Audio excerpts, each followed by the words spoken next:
Only if you want. I do want. I choose yes. Oh man, I didn't open the picture. Can't do this without the picture. I gotta find it now. Here we go.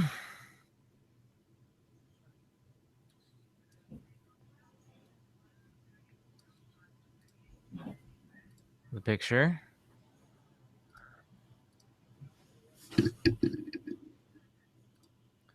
I gotta go back to the music because I didn't think this through. All right, here we go. Shh.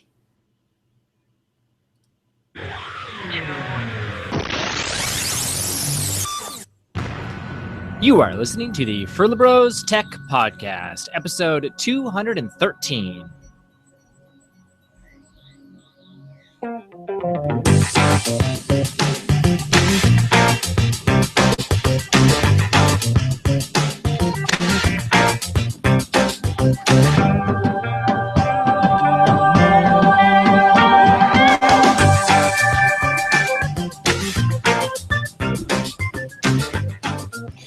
Welcome to episode 213 of the Furlo Bros Tech Podcast. Today is October 2015. I'm Matthew Furlo. Last name. And no longer busting myths is my brother James Furlo. Wait, you're busting your mitts? Busting myths. Busting myths. Yeah. Mythbusters. I'm assuming Mythbusters reference, but I honestly don't know what you're talking about. They're calling it quits. It's the last season. What? I know. How many seasons has it been? A ton. It has just been an unbelievably large number of them. And I say that because I don't actually know. I have to look at the article. I'm saying more than 10. Oh, yeah. It's like 14. 14th.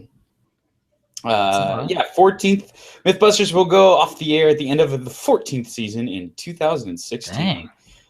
I actually read this article and kind of thought they're still making new episodes. I feel like sometime around 2012, I was like, I remember watching the show and thinking, well, they're out of ideas. Never. I know. What a great concept that they managed to transform and kind of extend, like you said, like way beyond what anybody thought was possible. And just such a cool idea of like, no, we're not scientists, we're special effects guys. Right. Just makes for good TV. Right. Well, and I think what's great about it is that they're clearly engineers that have a serious understanding of science, and it just so happens that pyrotechnics. It just so happens that they used those skills to do special effects, and it definitely was a brilliant idea, and and one of those things where it could have been awful with execution and should have been done at the end of season 5 if it had been a different group of people doing it. And like you said, I mean, the amount of life that they were able to pump into, because there's only so many like myths people really think about. And then, so they like hit the ones that everybody knows about. Yeah. And then they started doing the ones where they had to explain the myths to you. Then they had to start doing the ones where they're like, I think only like 8 people think that, and you're just calling it a myth and sort of asking, We found this village in South Africa where this one guy told us this story. Or we will now test it. Yeah, there's this family down in Arkansas where Uncle Jim has been saying for years that if you use toothpaste, didn't they? And then finally somebody like mentioned, why don't you see if you can like make movie things happen? And that was, could you do those things? You guys spent a long time making things that were impossible look real in movies. Could you make them real? And which was an interesting twist. It was a twist. And and pumped another couple of years with the life into it. But yet at the end, they are saying that that they actually feel really blessed that they got told ahead of time, because normally in TV, radio, sort of like, especially things that are continuous shows, usually when a show is over, they just like walk into your office and say, oh yeah, by the way, you're fired. These people are here to walk you out. We'll ship your stuff home. Like it just is over in media. So the fact that they were given a heads up that, by the way, this is your last year, means that they actually get to sort of put together a spectacular last season, as it was. So, yeah, dude, I've always gotten the feeling that Discovery Channel is pretty awesome when it comes to that kind of stuff. And I've got to imagine too, they're like, dude, we got 14 solid years out of you guys. Like, they owe it to them. They were probably even just talking about it at some point in time. Like, dude, do we really have 2 or 3 more seasons in this of us in this? And yeah, is that right? Yeah. That's cool though. Wow. End of an era. I know. It's kind of crazy to think like my daughter will only hear of it. You know what I mean? Like, I always think about that with like TV shows where it's like she may watch Power Rangers. My gosh. Like, so, here's an example. So my parents and aunt are up visiting, and they brought up some baby spoons, and I'll show you and then describe it. It's blue with a Smurf on the end of it. And I was like, oh, that's awesome. I will have to explain to her what that is. What a Smurf is. And probably have to find some clip on YouTube to be like, Smurf. And she will not understand at all. I have heard that your classic Bugs Bunnies and Company cartoons are still wonderful decades and decades later. There are some things that never die. I think it was funny. I was talking with some people that are my age, talking about the idea of kids growing up today don't have any idea what Saturday morning cartoons are. But they doesn't exist as a thing. And really and truly, before our generation, it didn't exist as a thing either. It was something that was started like early to mid 80s. Wonderful thing. Really popular through like the mid 90s. Were awesome. And then went away. Spider-Man. Yeah. Dude, so last night Ninja Turtles. Last night watch for some reason. Exactly. Because we were allowed to watch Power Rangers where Batman's people, I don't even it was it's one of those ones where you want to go back, and especially considering the fact that I ended up doing karate for 4 years and like learning how to use all the weapons, and I still wasn't allowed. I was actually doing it, and I wasn't allowed to watch the show. I don't understand. I can't remember. G.I. Joe. G.I. Joe was that was on the blacklist too. I think you were allowed to watch it once or twice, but like our family. I remember the PSAs were awesome. Yeah, our family was weird because it's like we were in college and would come home and turn on The Simpsons, and our parents would be like, "You're not allowed to watch The Simpsons." Be like, "Okay," so you'd flip over to Comedy Central and watch South Park, and that was totally cool. Nobody cared. Well, and that was one because I knew like they did some political cartoon, and I told my mom because she had never heard of South Park. I was like, "You have to watch this one. This is awesome." And so she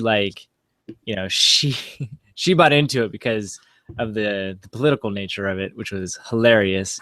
Yeah, no, man, totally. So I know a family. They're not allowed to watch like any PG-13 or anything like that. I mean, we're talking like through high school, like super. Like can't watch anything except Star Wars and Lord of the Rings. Exceptions. I was like, what? Why? That seems very random. I think it was the first R-rated movie I ever saw was Dad showed me one of it wasn't. It wasn't, sure, dude. I thought like The Matrix was going to be your first. It wasn't the first, but which was also a dad movie. But it was one of your. I can't remember which one it was, but it was a Clint Eastwood movie. And like a more modern one. It wasn't one of his Wild West ones. I don't think it was Dirty Harry, but it was definitely an R-rated. Yeah, and it was just like, this is awesome. My first one would definitely be Top Gun, since I watched that when I was like 5. Though technically, I completely forgot. PG-13. Yeah, I was just saying. So like last night, it's funny these like cultural touchstones that you don't even think about being too old for. But last night, so my girlfriend's my girlfriend's parents were out of town, and so we went to her parents' house. We all kind of converged on it because I don't know why you do that sort of thing because you can. We can throw a party in her parents' house, and her younger brother ended up coming by and being there with his friends for a while. And they're like, they're I think they're like 6 years younger than us. But we're all the same age, and like now, like really, it feels like we're all the same age. We all watch the same TV. Yeah. We all, and so you sort of forget like there were these cultural touchstones during like even college that these people don't have any idea of. I'm sure they have no idea who Homestar Runner is. Yeah, it's .com, and what a shame to miss that.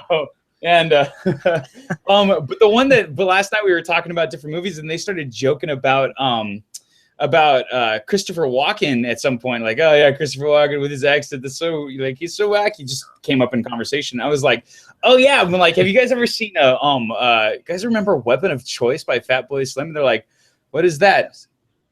Wait, the music video, Weapon of Choice by Fatboy Slim, and they were like, I was like, oh my gosh, oh, this is so exciting. I sit down. I don't know, have you seen it? Have you seen the No. Okay, I mean, I know the song, but I haven't seen the music video. So I'm going to have to describe it to you, and I'm going to ruin a little bit of this momentary surprise. But it's basically what happens is it's this scene. It's this weapon. There's like a radio in the background playing the song, and Christopher Walken is just sitting there in like a hotel lobby that's like empty. Nobody's in there. They're just sitting there. And his head starts bopping a little bit as the music starts to pick up. And then all of a sudden it like hits its first like big pop of the song. And he like jumps up and starts dancing. And it's just Christopher Walken dancing around. I have seen that one. Yes. Yeah. They'd never seen that before. They had no idea what that was. And they're just like, this is the greatest thing ever. I was like, I know. How do you people not know this? This is, you know. That whole too old, too young sort of thing is it's pretty crazy. And in theory, like the internet makes some of this stuff evergreen, but the discovery is so hard. Right. Well, and it becomes like you said, because it's like now you can go back and watch all that stuff, and you're not even. And that's what's weird for me is I saw it on YouTube. I never saw that on. It's not like I saw it on TV. And so to me, that's always existed and always been available to everybody. So it's shocking when you find out that somebody who it's always been available to didn't know about it when it's Christopher Walken dancing to a Fatboy Slim song. Come on now. So that's early. It's a 2004 gold standard. 2004. Oh yes. But James, when you want to know what's I'm going to be honest. Talking about cultural.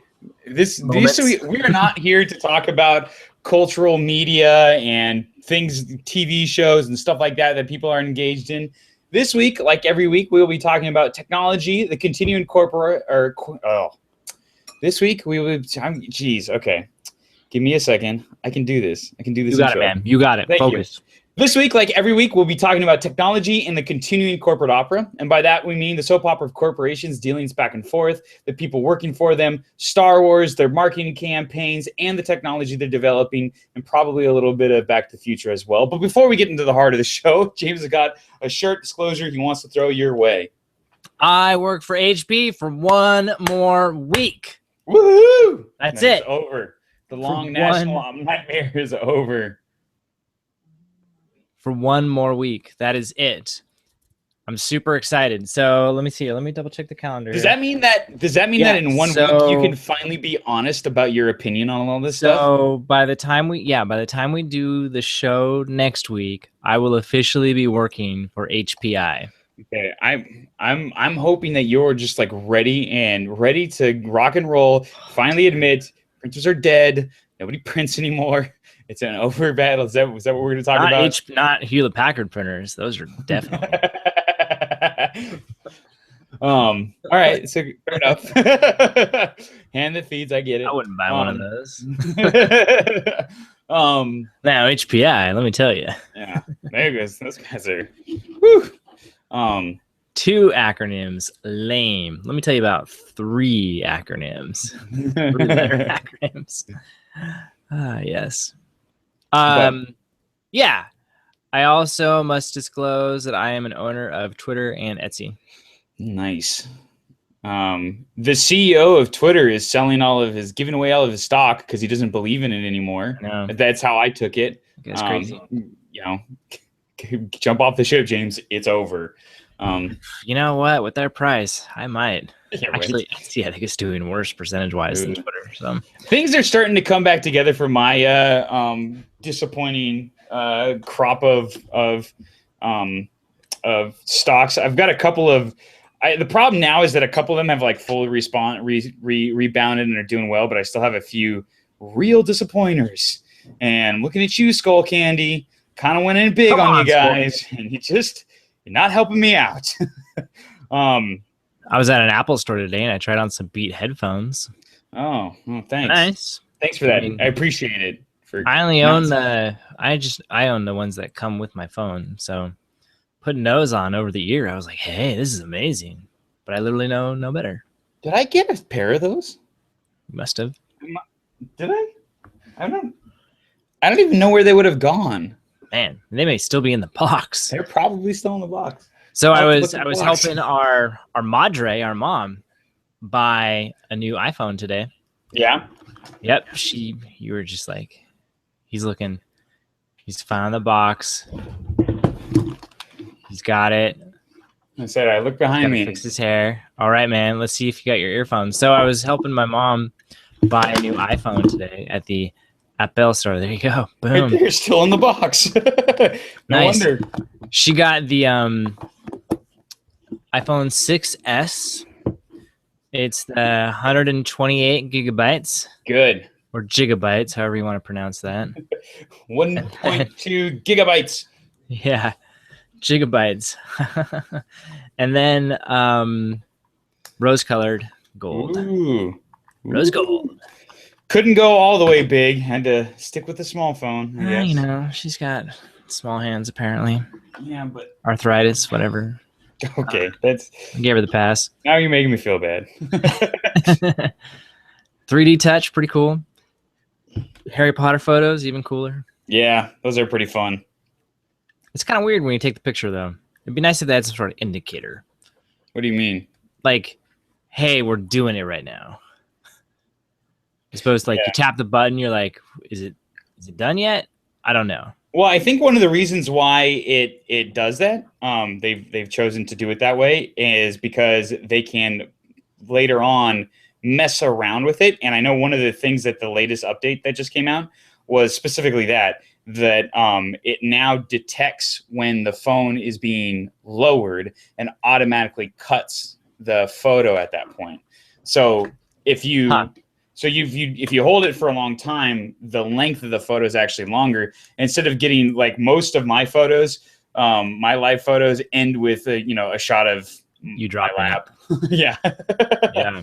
I guess I feel like a better decision would just be having an indicator, but whatever. I don't know. They'll experiment. I'm sure there already are.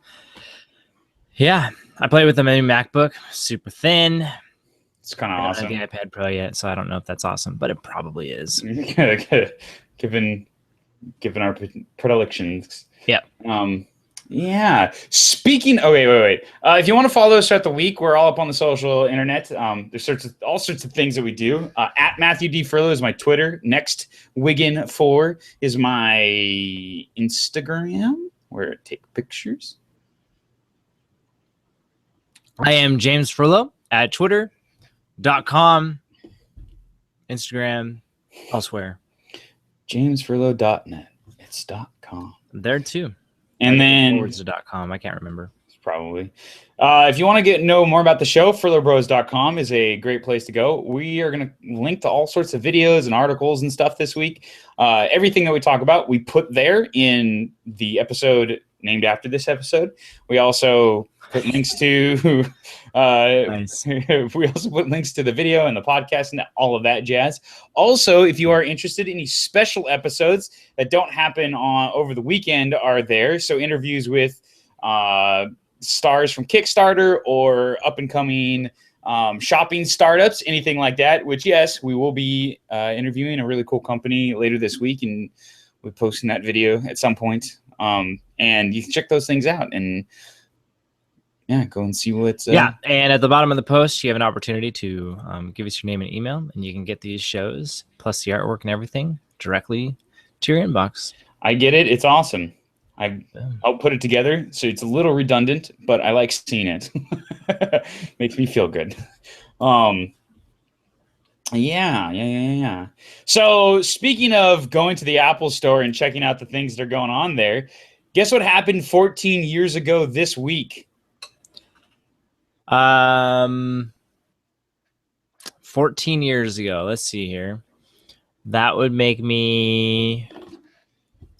Oh, man, I can't do this kind of math. What? 2001. I'll give you a hint. 2001? Yeah. A Space Odyssey. That would have put me a junior in high school. So around 16, 17? Right around there. Yeah. I was probably driving, maybe. Were you listening to music at all? You know, I had a mini disc player in high school. I remember that. Sony mini disc player. You could burn stuff onto the miniature discs. That's what I had.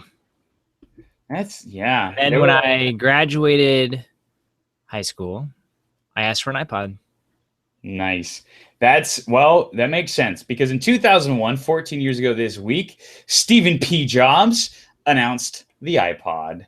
And turns out that Mac Rumors has all of the comments from that day cached. Yeah. And somebody on Reddit linked to the These are on section. The Mac Rumor forums. Yes. And like in immediate response to the announcement of Apple's new thing, iPod. And yeah. So great. Just what the world needs. Another freaking MP3 player. Go, Steve. Where's the Newton? iPod, I poop, ... I cry. I was hoping for something more. Just sounds very revolutionary to me. Hey, here's an idea, Apple. Rather than enter the world of gimmicks and toys, why don't you spend a little more time sorting out your pathetically expensive and garbage server lineup? Or are you really aiming to become a glorified consumer gimmicks firm? Which I think was, I really say, that ended up being shockingly accurate. Yes, it's very profitable. So that's what we're going to do. We're going to get rid of the servers. I still can't believe this. All this hype for something so ridiculous. Who cares about an MP3 player? I want something new. I want them to think differently. Why would they do this? Why would they do this? It's so wrong. It's so stupid. Gee, an MP3 player with a hard drive? How original. Kind of reminds me of a jukebox I once knew. Oh no, I checked the Apple Store. They want $399 for this thing. Ouch. Yeah, I'd call it the Cube 2.0 as it won't sell and be killed off in a short time. And it's not really functional. Steve, can I have a PDA now? I love this. I love going through these, we live in the year 2001. Okay.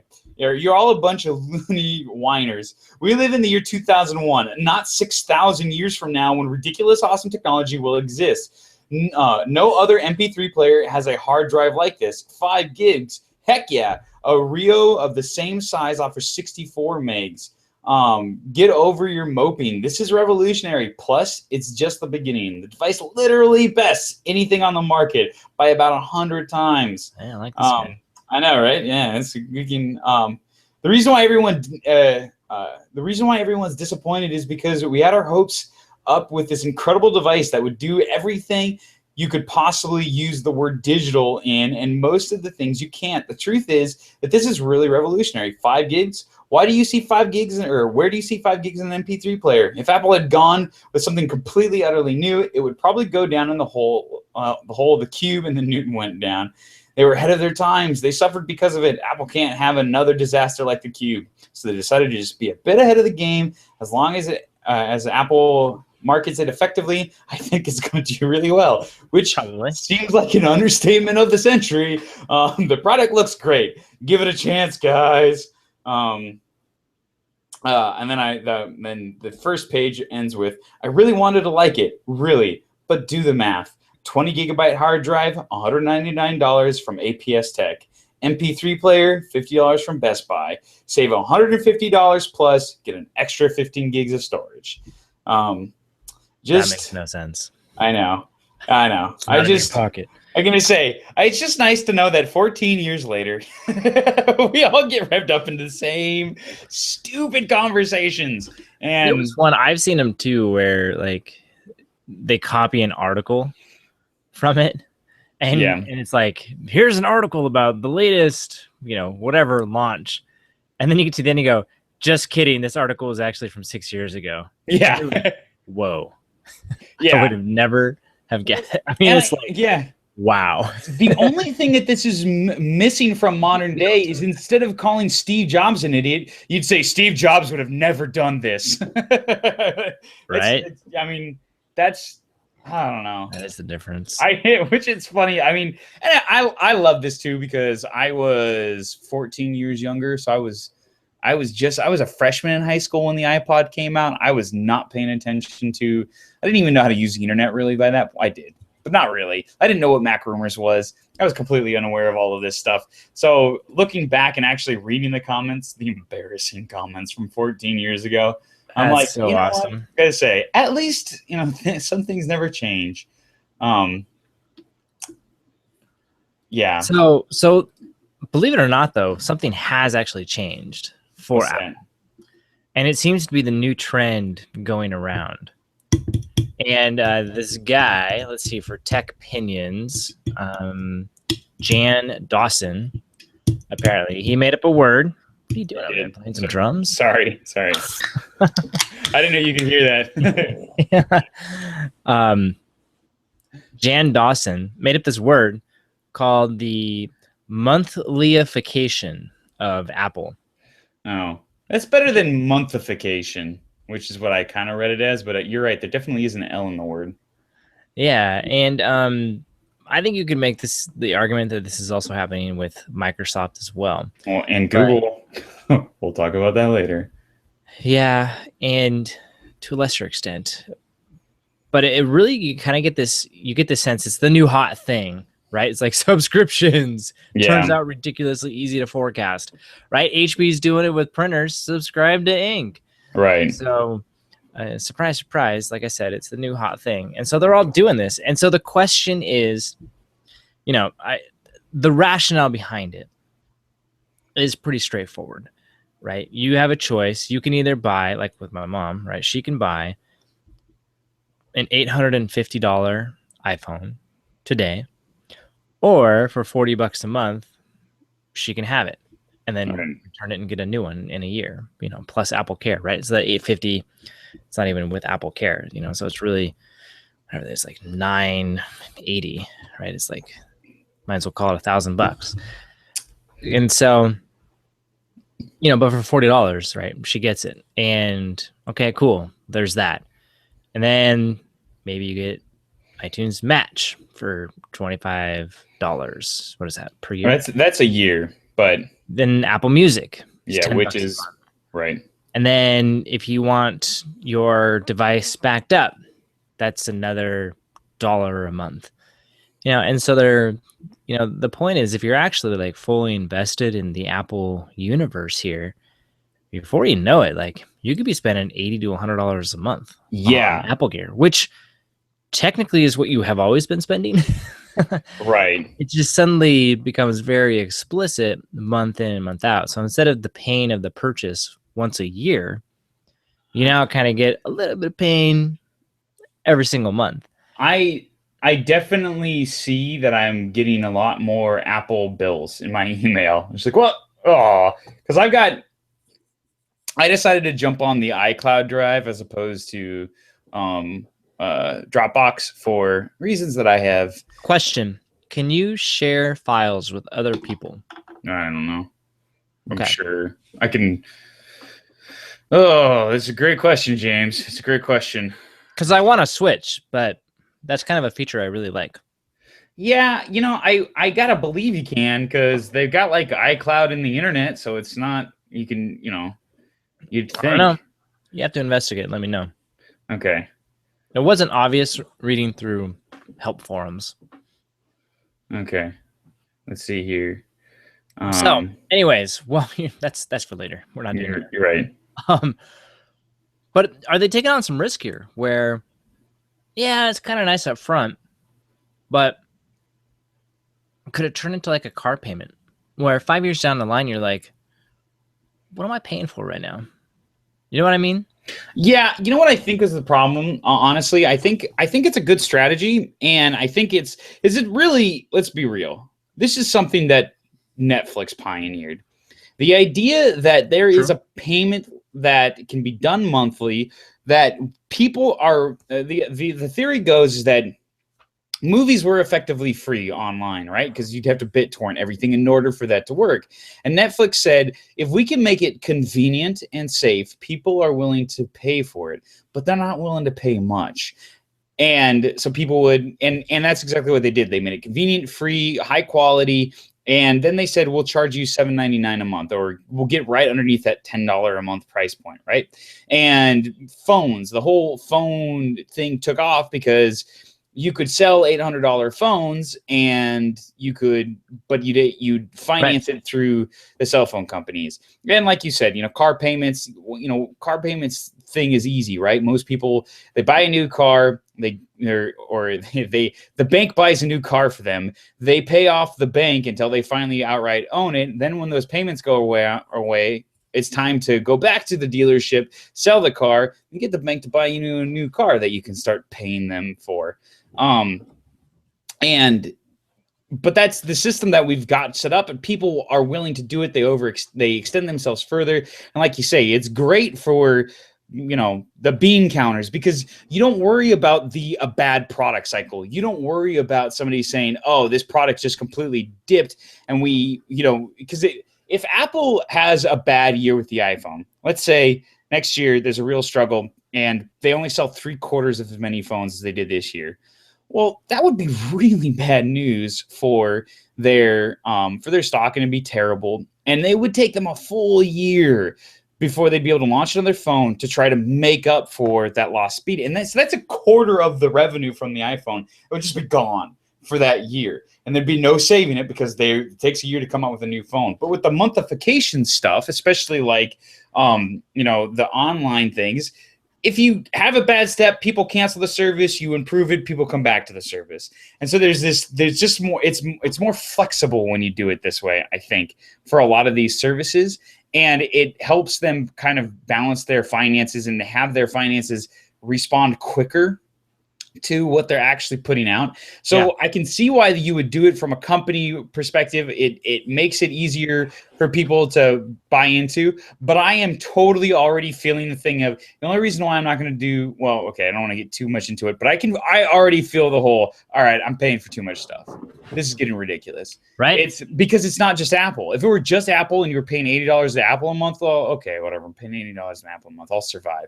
But you're not. It's Netflix and Spotify and Pandora, and and they've all and now the worst part is I'm an Office 365, right? Yep. That's technically $10 a year. Exactly. And the idea of putting content behind paywall walls is, I think, going to be really frustrating for users, and will be a huge bar to entry. I think we're watching Apple Music just went like live, and you actually have to pay for it now. And it doesn't seem to be doing as well as everybody was really hoping it would do. And you're like, well, it has entirely to do with the fact that it's not actually free. And where Spotify has that free tier, and part of my comfort with Spotify was the fact that I could cancel my payments. So Apple, I guess I misunderstood that. So I always thought everyone got a 3-month started out for free thing, and then after 3 months you kind of get a choice. But no, that was just like a globally, we're being it free for 3 months, and now from now on there is no free tier, at least not even an introductory free tier. Is that? I don't know. That's how I thought it worked, but I don't know how it works. But I didn't pay that close attention because I wasn't going to do it. But the point is that Pandora has a permanent Spotify has a permanent free tier, right? And I do think everybody's making a big deal about the fact that Spotify had a pop in downloads and stuff right as the Apple Music subscription trials were coming to an end. And I sit there and I go, honestly, I think it's a bit of I recognize why the optics of that look bad, but I got a feeling that's more of a high tide raises all boats sort of thing. I have a feeling that Apple put a lot of energy into getting a lot of people to try the whole stream all of your music for free. Like, remember what I was talking about last week about where are you in that product life cycle, and do you have to educate about the industry or just about your product's differentiation? Apple educated about the industry, and everybody benefited from it. Right. And except for Pandora, apparently, which we'll talk about later. Yeah. Sorry, Pandora. Turns out your service isn't as good. Which is, honestly, I just want to let everybody know, because I like to be this guy, but I called that. I've been saying it for like 2 years. That is not the best streaming service out there for just radio. Anyways, but yeah, what I think the problem that we're going to run into here, and Apple, one of their struggles, and Apple might be the Donald Trump of the tech world, where issues that affect everybody else don't seem to touch them, because where I'm not going to go and pay for YouTube Red, which we'll talk about later in the episode, but where I know it's just so hard, where I'm not going to do that, I would do that, or I will pay for Apple stuff, because it's Apple stuff. You're supposed to pay for it. It's part of their whole thing. Like, that's their image, is that, yeah, you come in and you pay for it and you get a better experience, a better service. It all sort of works together, and there are costs involved in it. Whereas, I don't know, other companies, I think Spotify, they have this expectation that no, you can just have the free version. The free version is good enough. And I wonder if Apple is somewhat insulated from the issue that I'm saying, where that monthlification of all of these companies, there are going to be winners and losers, and it's the companies that can, convince you to that they, video games are doing it too. What they need to do is somehow do the same thing with their computers. Just get everything, which I know they technically have, because you can finance stuff at like 17% interest, which is ridiculous. Right. But could you imagine if they were like, look, get on our $200 a month subscription plan. What device you can pick any 3 devices and we'll just refresh them. And then you can swap them out once a year. You can choose to switch or something like that, Right. That would be pretty epic. And you could kind of like pick and choose what plan you want. I could get behind something like that. And they have a big enough portfolio and a different wide range where I think that could work. I could see Microsoft do a similar thing. Of course, they'd be like, yeah, I'll take an Office subscription plus something else. Yeah. One of your Surface Pro, which I hear is awesome, by the way. Review units have finally gone out this week, and everyone's like, you know what? These things are legit. So, I don't know. I'm trying to think. I gotta feel like too, maybe there's some sort of innovative enterprise where like it'd be sweet if you could negotiate a group discount for some of this stuff. Right. And then you can join in on some cohort and get a better price because they've like bundled. See, and that's what they gotta like. So what they've done. So that's one idea. The other idea would be Apple's got to learn, and Microsoft, all the, there's like, they're all doing it. But we'll just stick with Apple for now. Like somehow bundle services, like with Apple Music, right? It's like, okay, $10 for you, 15 for, what is it, a family of 5 or 4, something like that? Yeah. And, can they start to bundle other stuff where I like one idea I heard was buy an iPhone plus an Apple Watch and have the Apple Watch part of the financing plan, and we'll knock $50 off for bundling them together. Yeah. All of a sudden you're like, wow, that's actually pretty compelling. Yeah, sure, I'm in. An ecosystem starts to evolve and get created. And I guess my question comes back to that thing of, is Apple insulated from having to do that? I think, I can see where Microsoft could get some benefit going there, but the fact that Apple has always been kind of the. I don't think it would hurt them.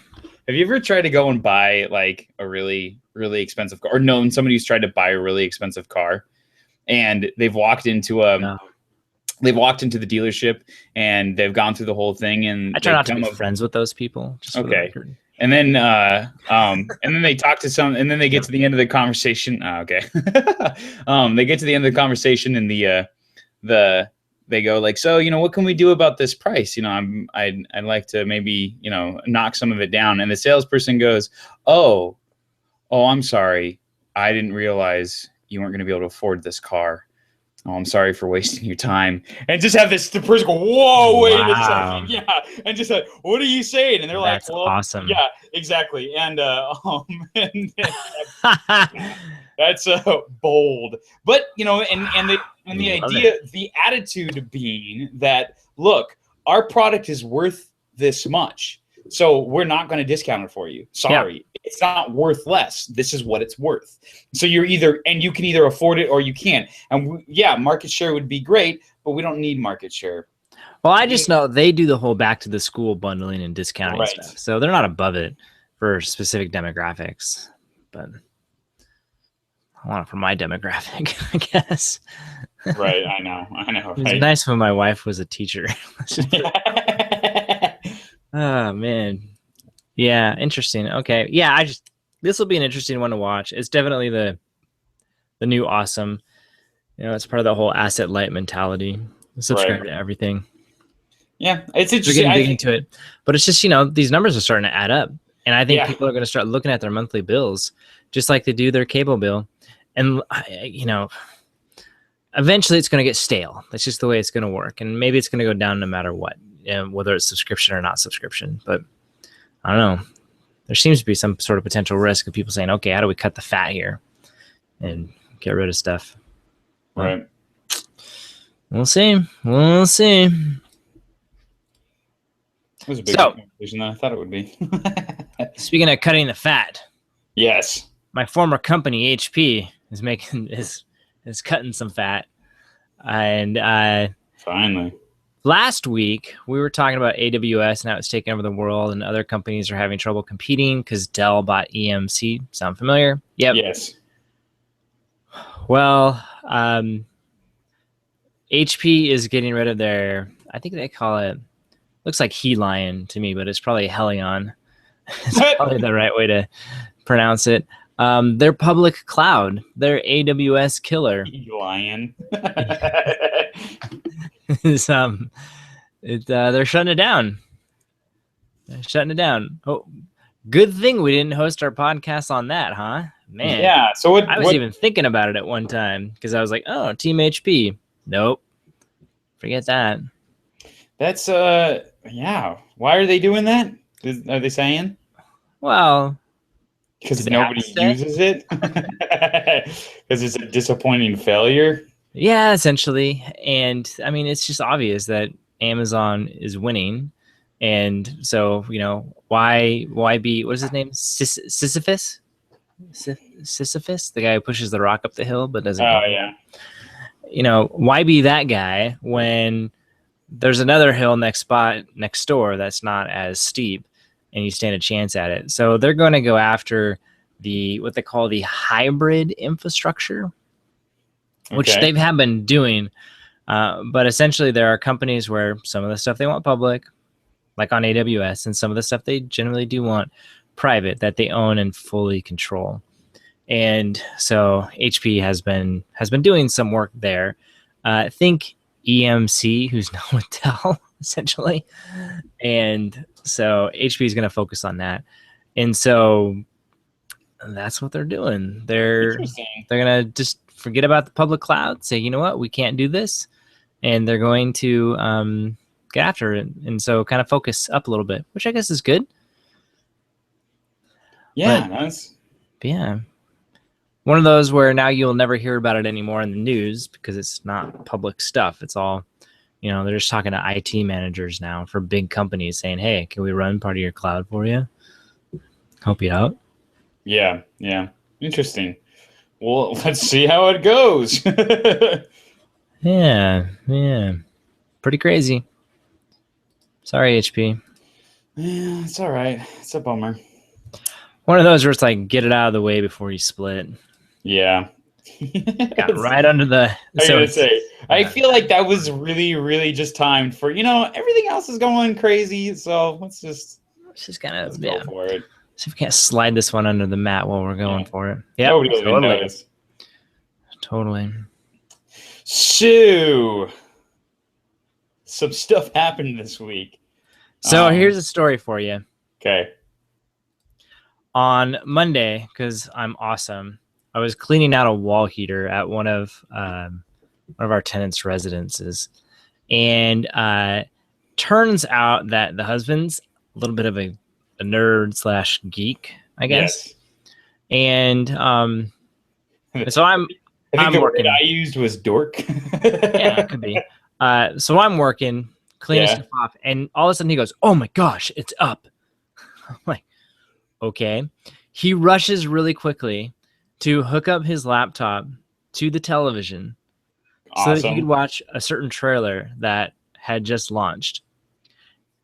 Prior to that, he had spent the evening refreshing Fandango. Oh my gosh. Because he didn't actually know when tickets were going to come on pre-sale. Until he read later, he was like, oh, it's for the trailer. So he watched the trailer and then went back to Fandango and kept refreshing, which partially caused part of the problems that was happening this evening. So I got to watch someone else go through the different emotions associated with, I believe that was Monday night. Yes. So there's my story. So, yeah, obviously, we're talking about the third and final Star Wars trailer. Oh, man. Yeah. You know what, dude? I'm subscribed to the evil Luke theory. I'm in. It's just full in. Yeah. Yeah. It's just like, I feel like they gave just a little bit too much away. It's gotta be it. Starting the work that Darth Vader started, or finishing the work that Darth Vader started. I mean, like, you could almost tell he wanted to say that my dad, that you, Dad, started. You could almost feel it. Plus, where is he? He's not on the cover of the poster. He's not in the trailers. But except for that one scene where it looks like there's a guy with a metallic hand reaching out to R2-D2, which, like, they're implying, I guess, is him. But they don't show his face. I'm subscribed, dude. Evil Luke theory. I'm in. The Force is with me on this one. So I'll be totally honest. I have gone really, really, really far out of my way to avoid one of my current favorite YouTube things is the Mr. Sunday Movies, and they have like 9 videos on Star Wars stuff, and I've avoided them like the plague because I don't want to know. And I've only watched the trailers. I know. Well, yeah. And I don't even want to be tainted with fan theories about who Kylo Ren is, and the fact that I know his name is really embarrassing. Is that the dude or the girl? That's Kylo Ren is the name of the lightsaber wielding Sith Lord. Ah, yeah. Who I think is Luke. Who you think is Luke? What's his name again? Kylo Ren. Kylo Ren. Can I tell you this story that I carry with me to this day?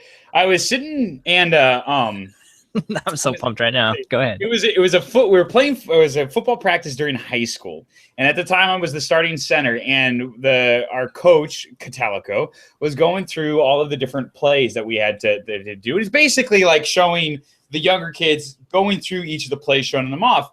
And so the lineman, he just wanted us to be out there for placeholders. So he had us go take a knee. And so like the starting line, we're all sitting there taking a knee and just kind of laughing and joking amongst each other while he goes over all the different plays for the younger kids. We already know everything, so it's okay if we're a little distracted. And one of the guys that we're playing with is he's a bigger dude, tall, pretty big gut. Didn't have an undershirt on under his pads, and so his belly was just hanging out. And Ryan Lesnar was like, "Hey, Danny, your belly, it looks like that monster from Star Wars at the end in the sand. It's just, oh man, it's just sitting there. It's just like, and Danny was like, oh, you're such an idiot. He's like, oh, your belly." And I was like, you mean the Sarlacc pit? And Ryan didn't hear me say that, but Nick Perone did. And he looks at me and he goes, "Oh my gosh, Ryan." He knows what is it? What'd you call it? You knew what the name was. And I was just like, oh, they weren't making fun of me. Now they're gonna make fun of me because I knew what the name was. And And there's those moments, like, for me, this is the Kylo Ren moment. Like, I don't want to know. Just I'll learn it when we get there. It's good enough. Why do I need to know it ahead of time? But I do. I already know it. I've already memorized it. And yeah, it was a traumatic moment for me in high school. Wow. And Nick That's Brown worth always suffering over. I know. And my long and short of this is I'm not on that bandwagon. I think really. Oh yeah, I don't think so. I guarantee it's not. It's too easy. Yeah, it's kind of a sad story actually if you think about it.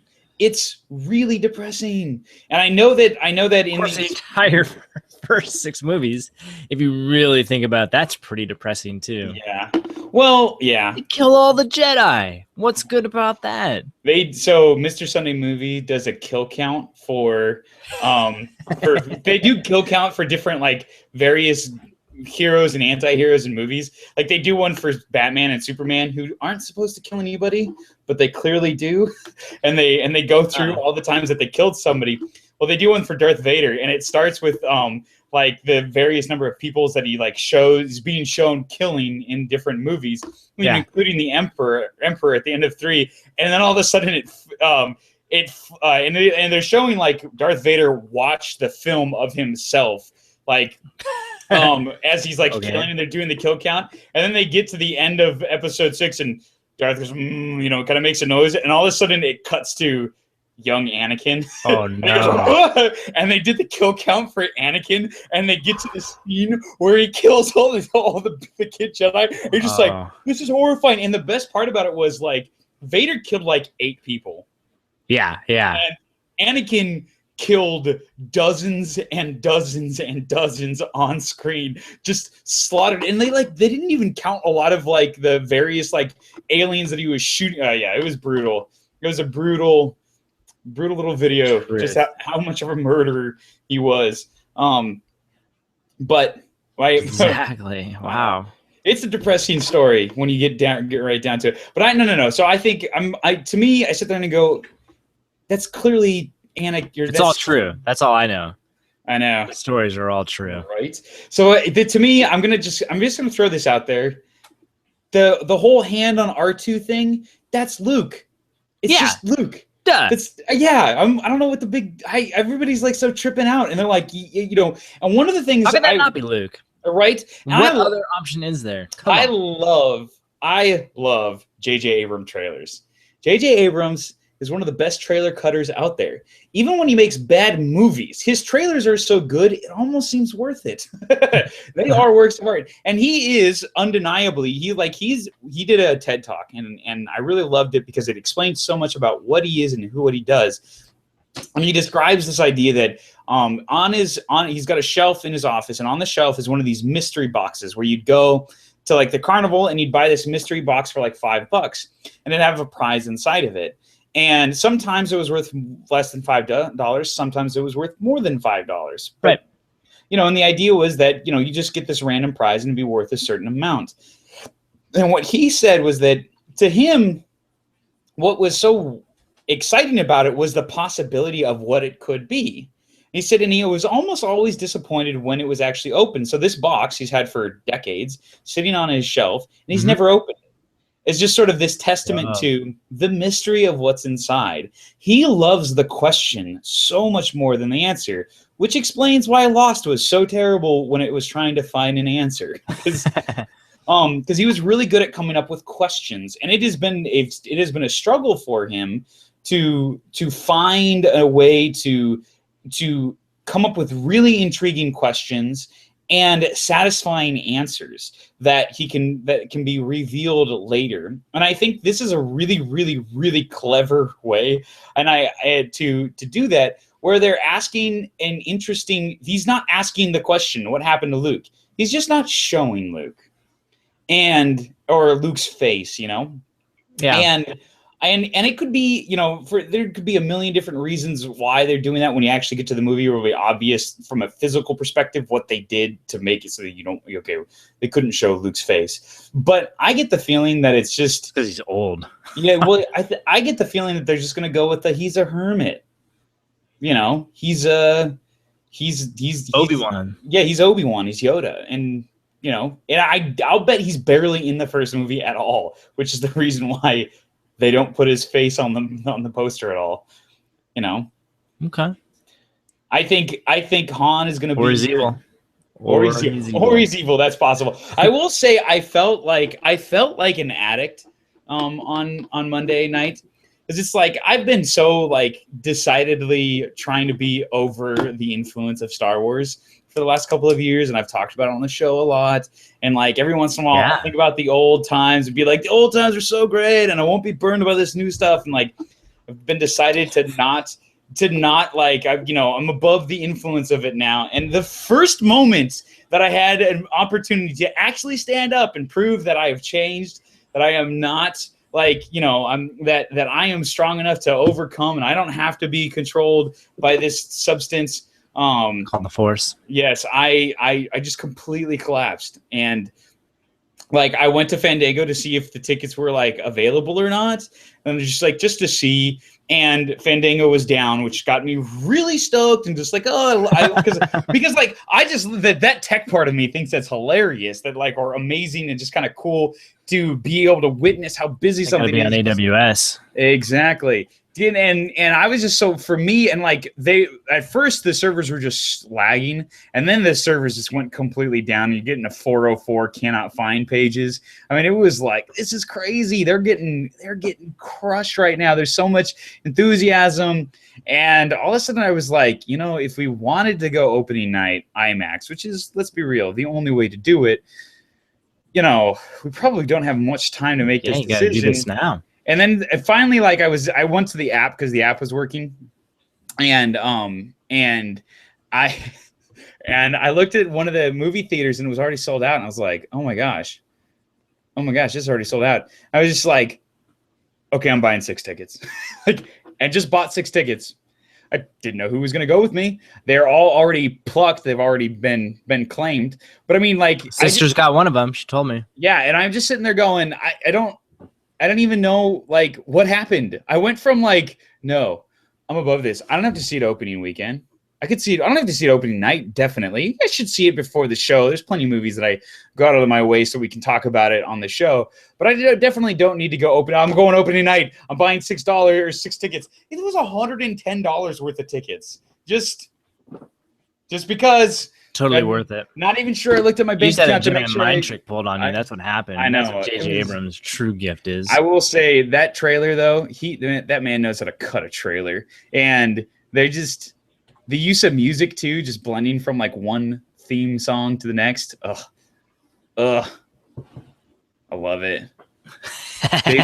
J.J. Abrams makes such good trailers. It's crazy. It makes me want to put like a compilation of J.J. Abrams trailers. Like, come on. Those original Cloverfield trailers were so intriguing. Like, those are so good. Better than the movie. Way better than the movie. Like I said, sometimes, like the starship crashing into the planet in Star Trek 2 was so crazy. When it finally happened on the screen, you're like, this is kind of a crazy, boring movie. How I'm not that excited anymore. But the trailer still gets me stoked. You're like, I want to see that movie. Right? And I just, so which I think is I say that as a word to the wise. I think it's gonna just knock it out of the park as from a sales perspective. They are already like, they took down Fandango with pre-orders. They're gonna win. Pretty impressive. Right now, Jurassic World holds the record for biggest opening weekend, and it's sort of a misnomer because it's not adjusted for inflation. So every couple of years that number gets beat. But Star Wars is going to beat it handedly, and then there's potential if it's got any staying of power to actually cross the finish line and beat out the current top grossers of all times. But we'll see. We'll see when we get there.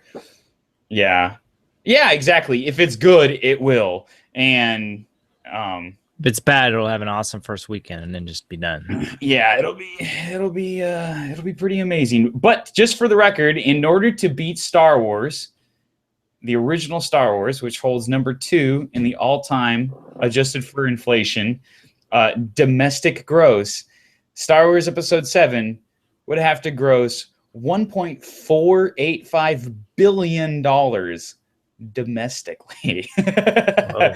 Yeah.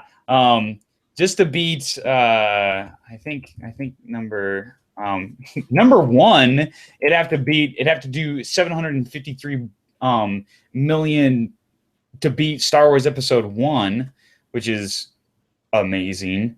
And then wow, actually that's funny. Wow, I did not know the original trilogy beat both Star Wars 5 and 6. I did not know that. Oh, that's because I didn't call it Star Wars.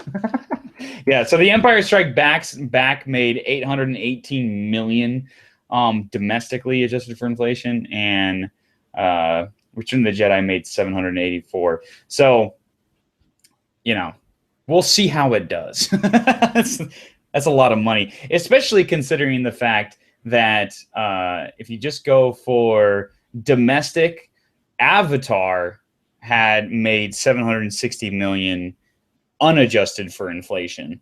So it'd have to beat Avatar, which it could, in order to beat Episode 1. Huh, interesting. Yeah. Yeah. Oh, it's going to have to be good, like really good, to have that kind of stick to it. But, you know, and I like to judge everything adjusted for inflation. I think it's the only bar by which anything can be judged when it comes to financial staying power. But that wasn't the only cultural touchstone that was celebrated this week. In another kick in the nostalgia, October 21st was a big day, in that it is the day that Marty and Doc went to the future. Yeah. In what is one of the most forced and contrived storylines of... It's funny. One of the things that when they made the creators have talked about it, the second movie, and how like they never thought they were going to make a sequel, so they just sort of had that last scene is a throwaway scene where Doc is, "We got to go to the future. It's about your kids, Marty," and they bring Jennifer along, and then all of a sudden they get in it, and it's like, why do we bring Jennifer? I don't really know. That was a bad idea, and like, and yeah, you know, it's like in everything else that Doc does is like, we can't mess with time. Time is too important, and then but in the future, time isn't too important. we can mess around with it as much as we want to solve our own petty little problems. You know, and which just as, you know, but they were forced into a position. That being said, we did watch Back to the Future 2 in order to celebrate Back to the Future's coming to the present, and it's still a fantastic movie. I'd say outside of that like little weird two-step they have to do to get the story going, it's pretty amazing. Like, I enjoy that movie. You can definitely tell, like, yeah, the first movie they're just going, having fun, pretty interesting. And then in the second one, they set up the hero cycle for reals. Right. You know, and it's, you know, you can tell with the music, you know, calling them, are you a chicken, yellow belly, you know, all that stuff. And, you know, and there's this entire, like, you know, and it's set up from the, you know, again, like just from the very, very beginning, where Griff is calling him out, and then you see his future where he hurt his hand because of that. And you could just tell that it was, well, it was 2 and 3 were it was just one big movie, right? Like it was more modern day trilogies are. Right. And well, I think, you know, appreciate that. What they call the Star Wars movie cycle. The first movie starts with a bad situation and everything ends better, but without everything resolved. The second movie, everything gets worse than it ever was. It gets worse than even the beginning of the first movie. Doc's dead. And then, yeah, exactly. And then it skyrockets back to not only is Doc dead, but Marty's stuck in the 50s without a time machine. That's true. and thankfully then there's one man who can help him. Exactly. Doc. And Doc. You know what was great? It was like the next day, my girlfriend she's seen the movies, but it's been forever, so she didn't remember any of it. She doesn't rewatch them every 6 months, right? I know, weird. That's what I'm saying. Huh. And she's going as Marty for Halloween on Friday. I know. God, it's awesome. She like went all out, got the life preserver vest and everything. It's awesome. But she was like, they never really paid off that whole chicken thing. And I was like, because they don't until later, and she listens to the show, so I don't want to ruin it for her. Wait, she hasn't seen the third movie She yet. hasn't seen the third one recently enough to remember what happens. Okay. I was just like, you should go watch the third one. Yeah, I highly recommend that. It's good. Yeah. There's a reason why people like it. Huh. It's funny. So Jesse and I, we watched all 3 movies last week too. Oh, awesome. And and Jesse was totally like, yeah, 1 and 2 are awesome. She's like, 3's kind of lame. Aww. But then we got done with it. She goes, oh, I do like 3. It's a good one. It's complete. It works. They're all different. They're all different in their own way. And 2 is definitely fantastic with all like just the back and forth, and you make your head hurt, and you're just like, oh my gosh, where are we right now? Wait, how is it possible that Biff could return to DeLorean if the future's actually changed? There must be some sort of delay. I don't know. Yeah. Well, it's funny. I watched what's it called? College Humor. They do this. They have a series that they call After Hours. Oh my gosh! For the primary editors sit around and talk about like movies and stuff, and they get into like the implications of what happened and wait, is this College Humor or Cracked? Cracked. You're right. Sorry. Okay, because College Humor, they did a cartoon about it. Yeah, where they did the sit around the table. Yeah, and they kind of get into the implication of how like it's amazing. I know I've talked to you about Rick and Morty before. Yeah, I watched a few clips so I could understand what you're talking about now. Yeah, was it intriguing to you at all? It's funny. Yeah, it is funny. One of the things that they do is they kind of like they really get into the dark concept of like this sort of amoral, like what are these real implications? And I feel like Rick and Morty has changed the conversation of Back to the Future, because it's like one of the arguments that I've made is that like it's not that Back to the Future got the future wrong. It's that was reality. That was where we were going. And then they changed something in the past that had a cascading effect where we ended up with where like our reality. So it's not worth saying what they thought was going to happen versus what happened. No, it's the reality versus the altered reality that we currently live in. Yeah. But like sort of like in order to make sure that Marty would have like a place in time in this like world, like Doc would have to be really, really involved to make sure it all sort of Marty did get born, and that like he was and that like he was allowed to exist and and have a place and stuff, and because Marty's like unaware of all of what's going on around him, and the implication that, and the fact that Doc is clearly not afraid to muddle in Marty's life. And he does it in the beginning of the second one, like directly gets in the way of what was supposed to happen. So the idea that that Doc would have from the 50s to the 80s make sure that no. Marty was born, that his whole family was like set up and would be mingling in order to like all the incredibly almost impossible, statistically impossible things of like the example is his parents wouldn't just have to have sex. They'd have to have sex at the exact same moment, at the exact same time. So the correct sperm got to this correct egg. Like that's statistically impossible without intervention by Doc. Yeah, exactly. And you're just like, I recognize that you're probably thinking about it too much, but at the same time, kind of, yeah, it's kind of weird. Like, I don't know. It's good. But I did think it was interesting that a lot of the conversation about what people thought was going to happen versus what actually happened. And yeah. I think College Humor nailed the most obvious one, which is the fact that Biff wouldn't be a violent cyborg. He would be a online bully. Like, Yeah. that one was dark and accurate.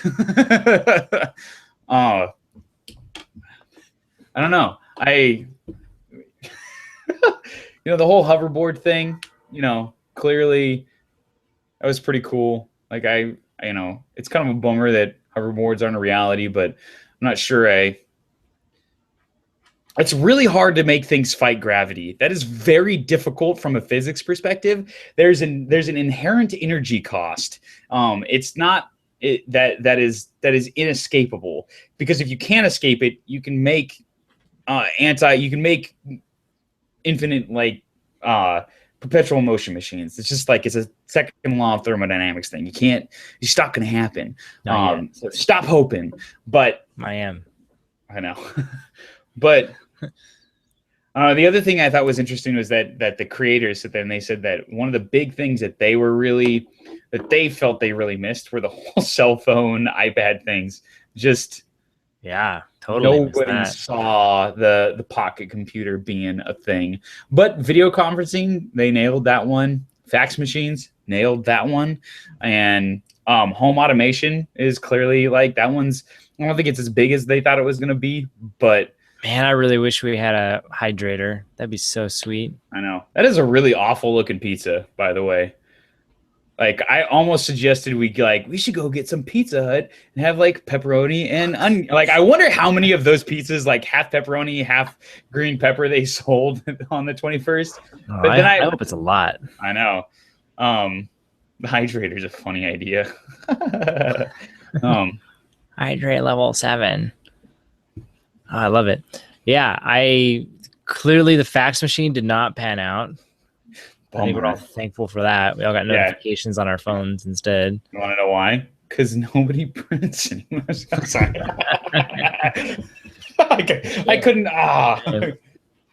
Cars don't fly. That's probably a good thing. Mm-hmm. But they are becoming more autonomous, so that's good. We got that. Yeah, they didn't really call. I'm gonna say that's actually something, like, distinctly they didn't predict. They predicted drivers. They predicted pilots, I guess would be the correct term. Yeah. They also predicted traffic jams in the air, which somebody pointed out, it's kind of odd.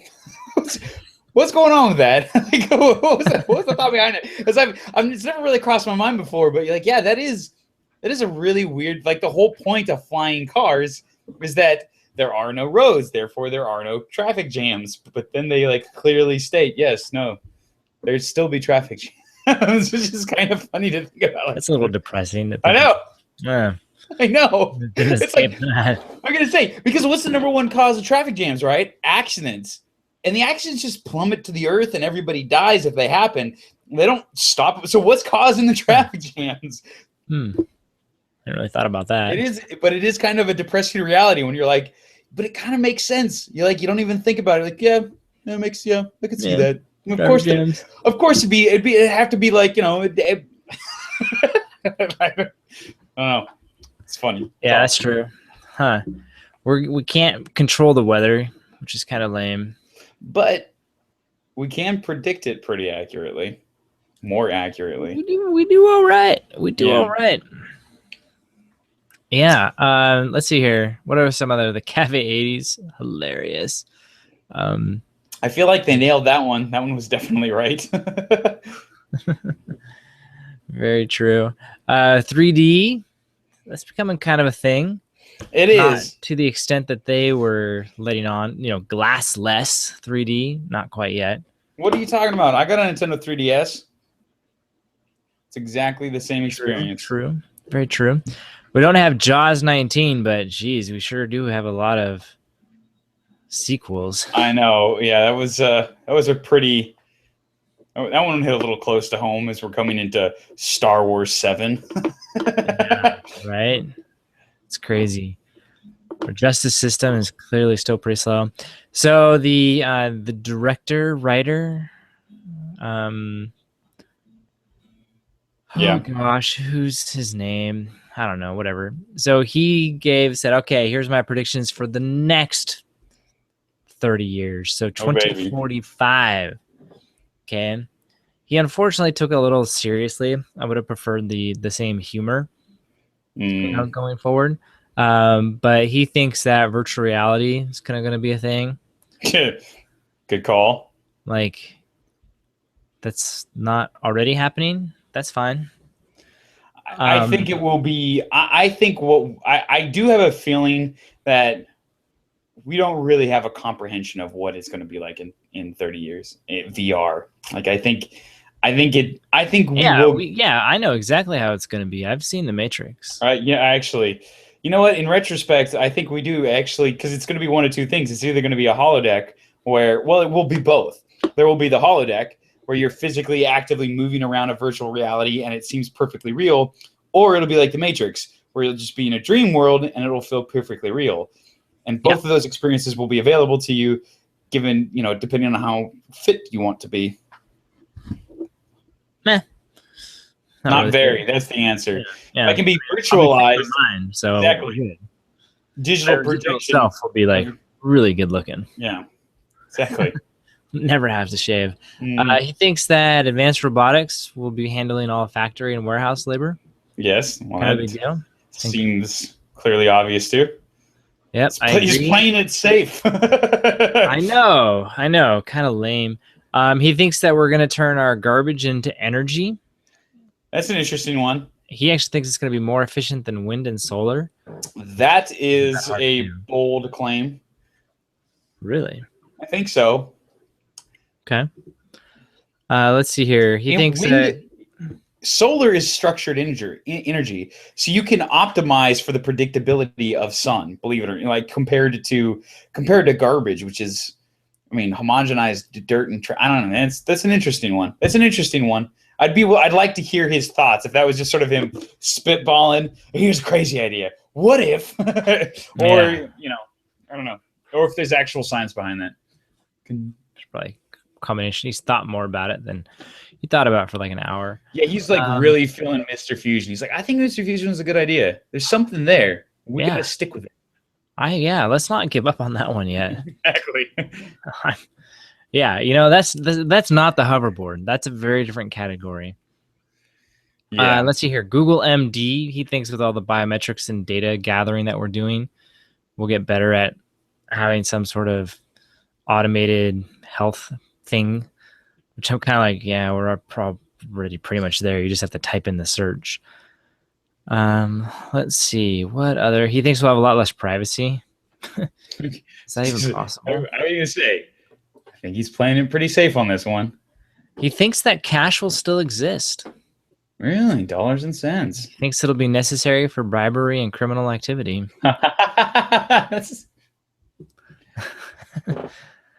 So I'm like, well, maybe. That was the whole point of blockchain and Bitcoin. Not the whole point, but one of the arguments of it is that it was inherently encrypted and secure. So you could do, you couldn't trace the Bitcoin on Silk Road. They actually had to hit Silk Road in order to convict anybody. The Bitcoin piece of it was actually safe. True. And then finally, he's still holding out for the Cubs to win 2045. Okay. That was so sad. So sad. I know. Not only did they not win, that was the day they got eliminated. Oh. It was brutal. They just like it to him, yeah. Bad. I was rooting for him too. Me too. Oh, dude, I would have bought whatever shirt would have been necessary to support that.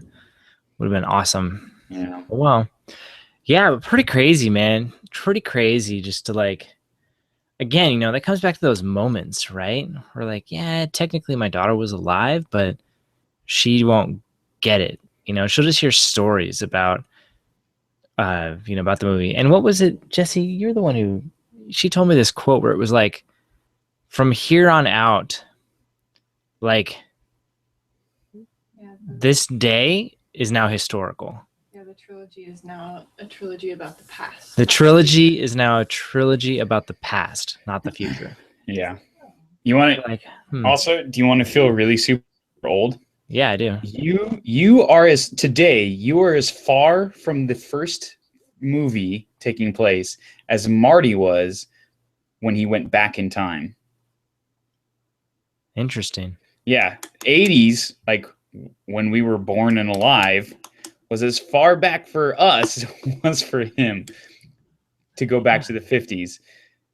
It's kind of like the idea that we are now further away from the moon landing than the moon landing was away from Kitty Hawk. Like, the gears of time are relentless. We're old. That's crazy, man. Yeah. That's crazy.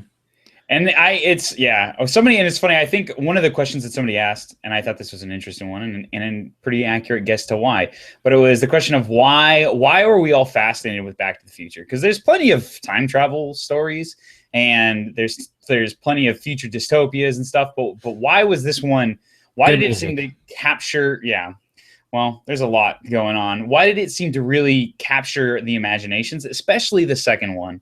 And I, as a vision for the future. And I think one of the things, and they said one of the things that this movie did in a way that other movies didn't, is that it really portrayed the idea that in all three time periods, well, all four time periods, past, super past, present, and future, everything's basically the same on an interpersonal level.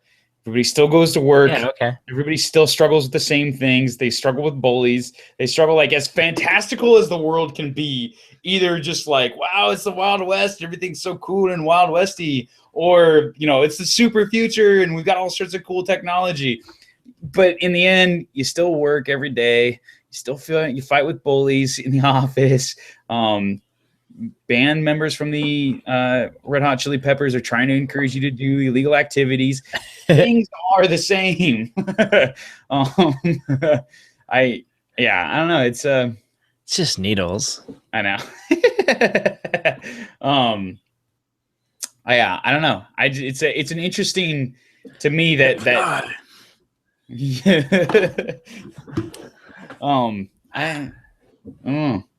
It's got a lot of really good one-liners. It does. That helps a whole lot.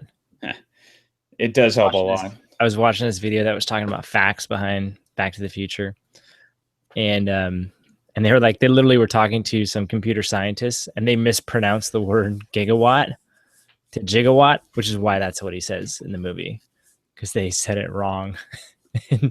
So he does. That's funny. That's funny. That's how that rolls. Yeah, pretty. Oh, I should have brought this up 15 minutes ago when we were talking about Star Wars. So I'm going to wrap up this whole conversation about movies and stuff with this. Okay. It's a little bit. This is what we like to call throwback in the business. So, Mark Zuckerberg posted on Facebook after the Star Wars trailer came out.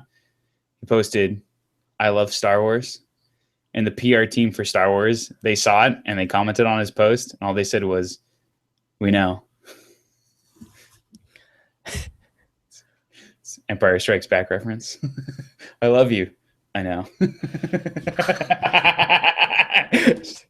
That's good. It's a home run. I love it. Good. I guess I think what's cool about and the reason why it made me think of that is just for both of these movies, the people involved seem to actually like be really involved. They care about the movie and they know what they're doing. They're just, you know, there's just a lot of good moves on all of this stuff. Oh, it's fun. But what? That's just awesome. I know. That is a PR win. Oh yeah. It's hard to. It's like someone thought of that, and I just hope that they went, I have the perfect response to this, and they're just like, do it now. We're not running this up the ladder. We just be the first, get that comment in now. I almost get the feeling that it was one of those things where it's got the feeling of somebody wrote it or somebody read it and said, Zuckerberg just said, "I love Star Wars," and it's almost like it's a joke that they did it so quick, and it was just so perfect that you're like, man, if they didn't plan that one ahead of time, it's almost like somebody just wrote it down. It's like, no, this is what we're going to do. Channeling their inner Han Solo. I think also, by the way, I was joking about it earlier tonight, and I think as soon as I said it, I was like, oh, that's definitely what I'm going to do. I like the idea of being an ironic jerk showing up to a movie wearing the wrong costume. And the classic for Star Wars is a show up with a Star Trek costume. Yeah. But I think I'm going to go with the Indiana Jones. Just coming a little perpendicular to the joke. Like, what's I'm a big fan. Oh man. But yeah, that'd be a little weird. It would be weird. Forward reference. Exactly. Yeah, they were actually saying that they were originally, instead of using a car, they were going to use a refrigerator that did time travel that was somehow involved with, radiation and nuclear fallout. And Steven Spielberg actually nixed the idea because he was like, no, we don't want to give children the idea that they can crawl inside of refrigerators. They're like, and clearly he changed his mind by the time Indiana Jones 4 came around. and then the dig was, he must have known that no one was going to watch that movie. Yeah. Yeah. That's just mean. That is odd. What? I mean... Yeah, I don't know. It's some interesting when you think about like just some of those initial thoughts and how it all gets, filtered out. And I think it genuinely does stem from having people who care. Yeah. They take pride and ownership over what they're doing and they want it to be great. It was like they were talking about this other guy where it was like he was kind of this old curmudgeon of a dude. And, he would see tests of it. And it was like originally, instead of using Einstein, the dog, they wanted to use a chimpanzee. Yeah. He was like, no, a dog will be better. Do that. and they were going to originally call him Professor Brown. He was like, no, call him Doc. Have you seen the... these are great ideas. Yeah, because Professor Brown would have been like, okay, but Doc is so iconic. Have you seen the... there's a YouTube video of Marty, not Marty, Michael J. Fox he was making a movie and they had a blooper reel from it. And it was like 6 years and 8 movies later. But there was another character in the movie named Judge. His nickname was Judge that Marty would like yell to and had it ends up being a relationship somewhat similar to his relationship with Doc. And like there were just scenes where he would be like, they'd be filming him and he would just yell. He was supposed to yell out, Judge! And he'd yell out, Doc! God, I did it again! And you're like, it's almost a decade later. What is going on here? But it's like, it was just such an icon. It was such a perfect like name and experience. And yeah, they did nail like little details like that. You're just like, yeah, that was better. That was a lot better. Go with Einstein instead of it was like Shamu or something, like some stupid monkey name. You're like, oh man, yeah, that would have been bad. Yeah, I know. I love too, like they filmed part of the movie without him. They had a different actor because at the time he was doing, was it Family Ties or whatever? Yeah, and the other guy, they was just bad. Yeah. They were like, for starters, he was like a method actor, so he required everyone to call him Marty at all times. It's just bad. And then, but they're like, but he was always serious. They're like, this is not a serious movie. Yeah. And they showed a couple lines that that he would deliver, and you just be like, ugh. Those are the right words, but not totally. It's like the wrong line. It's like they do the one where he's like, it's like when he first sees his dad in the cafe when he goes back, and it's like, and they show, it kind of like his head kind of moves over and it's got that surprised wide-eyed look. Yeah. With him, it's almost like he's crying. You're like, what? That's so wrong. But yeah, so they said they had to go back and do it. And they were like, and then his very first line was, they were doing the nighttime, when he first takes off. Yeah. And it was just like, he did the wait, Doc, you're telling me you made a time machine out of a DeLorean? Yeah. And they're like, that was what they were looking for. Just perfect. But yeah, super fun. What a great movie. They really just like, they don't come around that often. They don't. And it's hard. It's really hard to predict which ones are going to be just like fantastic and nail it. I do know there's something to be said about having a great score behind it. It is crazy because they weren't originally, and then they decided like, no, we're gonna get a full orchestra to help out with this. In addition to Huey Lewis and those guys. Yeah. But they're like, yeah, we want a full orchestra for the main theme, and it just, I don't know, it adds this grandioso. Speaking of genius innovations by George Lucas, and that was one of the big things with, like, up to that point with your science fiction style movies, like they were all it was all weird music. It was either pop music or it like was some techno weird whatever. It was science fiction-y through and through. And the idea of going, no, we're gonna go all Lawrence of Arabia on this and just go with a soaring orchestra music and make this an epic. And that's the difference, right? This is difference that is. Yeah, exactly. And it really does make a huge difference. And if you get a really good score, something that's really catchy and iconic, oh my gosh, it makes all the difference in the world. I think it really does. And they have a lot of it together. Man.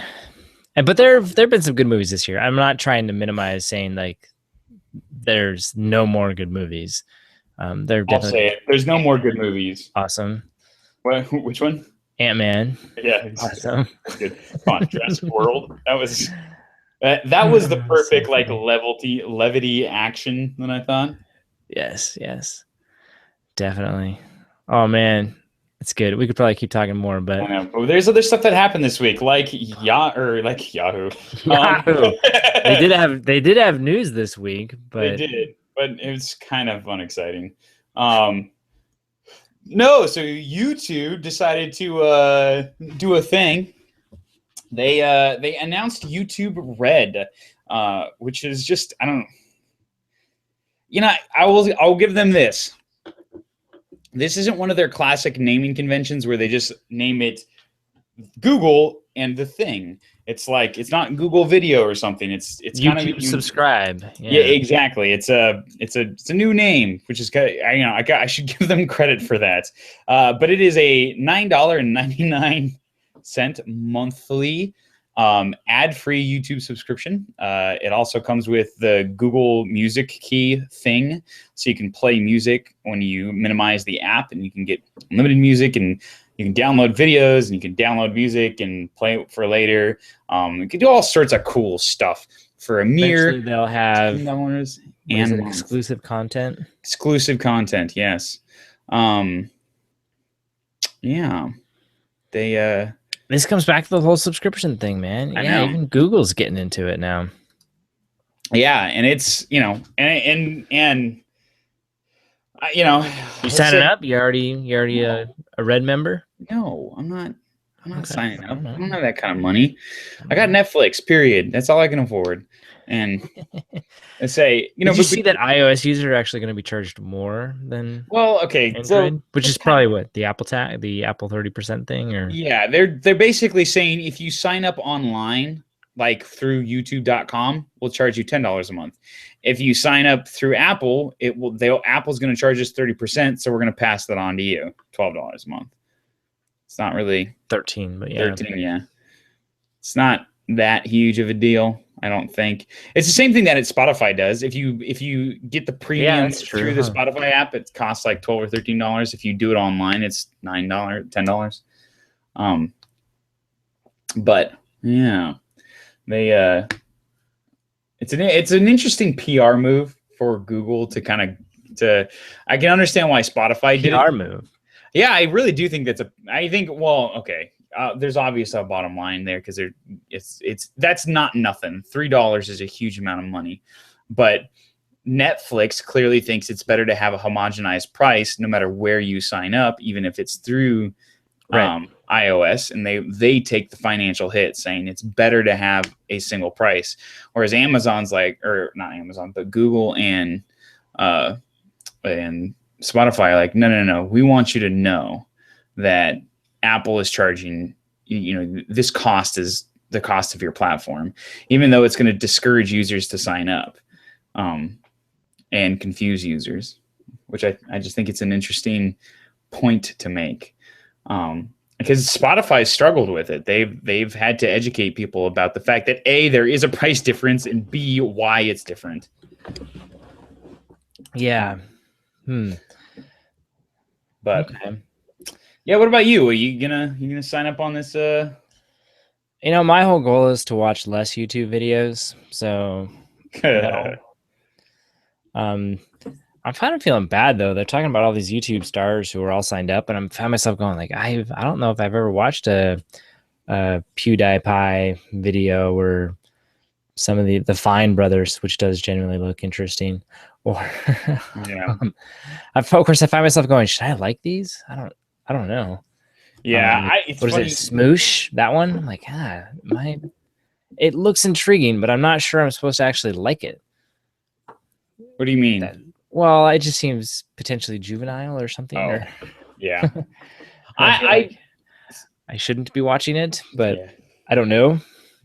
That whole content creation thing, like where are they able to subscribe and stuff? It's been kind of weird because the content creators. So if you get a lot of views, you sign a special contract with YouTube where you get a bigger take on the ad revenue. It's like a 55% split. And YouTube basically said, look, if you've signed that contract with us, you need to sign up for the YouTube Red subscription version as well. And if you don't, we are going to hide all of your videos. So yeah, we're not going to allow you to show it anymore because we want a consistency across the whole platform, which has been kind of weird because, for example, ESPN had to remove all of their videos from YouTube in the US because it has a bunch of contracts that prevents it from being able to. Yeah, I know. It's just like it's one of those like, and ESPN's like, what are we supposed to do? We can't break these contracts. We can't charge. Like we can't do subscription stuff. We can only do it for free. That's how our contracts are written. And it'd be one thing if you had like a smattering of smaller content creators that aren't comfortable with the platform and they want to stick with the old way and not a big deal. But ESPN, like, really, YouTube, you're going to give up ESPN? And because now ESPN, like, they're going to have to go somewhere else and host the videos because they're not going to not host it. They're going to host somewhere else. So really, it's bold move, Google. But they're sticking with it, it seems, to this point. But yeah, the idea being here that they're like, look, you get interesting. I know, but they clearly want to do one of the big things that they're announcing is just exclusive content for YouTube Red. The idea where you just if you're a paid subscriber, you can watch it. PewDiePie is one of your ones that are creating. He's creating a new series specifically for YouTube Red, and they're going the Netflix, Amazon route. Getting into content creation and charging $10 a month for it. Hey, it's cool. That's part of the end of cable. Yeah, it's kind of the route that this has to go in order for it to eventually die. But I do have a concern that I only get ads like once every 5 videos, and they're skippable ads mostly. Yeah, I have a policy that if it is a second longer than 25 seconds and it's unskippable, I will not watch that video. Because I know YouTube tracks that kind of stuff. I just closed the video. Go on next. Don't care what it was. Because I know YouTube tracks that kind of stuff. And I want to send a message. I might be the only guy, YouTube, but I'm not putting up with 26-second unskippable videos. Because I feel like if I give in on the 26 seconds, pretty soon I'm going to have 60-second unskippable videos. I'm not all right with that. It's too far. They really have ramped up the ads. Yeah. I feel like in the last, I don't even know, like maybe 6 months, just like all of a sudden skyrocketed the number of ads. Well, Google, they had their earnings call this last week, and Sundar, they did CEO, okay. Yeah, they did okay. But from just like the amount of time that he spent talking about stuff, he was way more focused on YouTube as a source of revenue than Google search, which is, interesting. As the Google search is worth an awful lot of money. Thinking, I I think it's boring is the problem, and that's the reason why the whole alphabet thing happened, and Google is giving it over to somebody else. But even clearly within the Google umbrella, they're like, yeah, it's just this thing we do kind of on the side. Like YouTube is where we want to go, and that is I think that probably overstates it a bit, but you know, they're looking at YouTube as a much bigger thing and something that they can seriously monetize and make some profit off of. But that's about paid subscriptions and ads, which is kind of like the whole Hulu model. That's the way that YouTube is going. It's Hulu, but with anybody can create content, as opposed to Hulu, which is highly curated content. Right. And I don't know, which is probably a good thing, I guess. Kind of a bummer, the whole end of sort of the, I don't know. I feel like we're going to get into a weird tiered world now of content creators and just sort of whether you're paying or not. And well, see, we've clearly gone. Remember, there was that time where it was like everything on the internet has to be free. Yeah. You can't charge. People don't expect to pay anything on the internet. And so that definitely happened. And now I think people are pretty comfortable with saying, yeah, I'll pay for something on the internet. You know, and it started out with 99-cent songs and, you know, some other stuff. People, you know, we were willing to buy things through Amazon, you know, whatever. And now we're going into the opposite direction of, now we're going to pretty much everything's going to start being behind a paywall, and more specifically, this monthly subscription. Everything's a service; it's not a product anymore, right? Right. And you know, there are advantages on both sides. Yeah. You know, if they're actually being paid, that means in theory they can invest in making it better over time, which is nice. It makes, you know, forecasting and planning a whole lot easier when you know exactly what you're going to get. You know, the other nice part is you are a whole lot less dependent on advertisements, because honestly, they're annoying. Yeah. Like you were talking about. And I think we all inherently know that. And so if they can just get people to pay straight up and say, look, here, this is what it would have been worth. We'd rather take the money from you than take the money from an advertiser.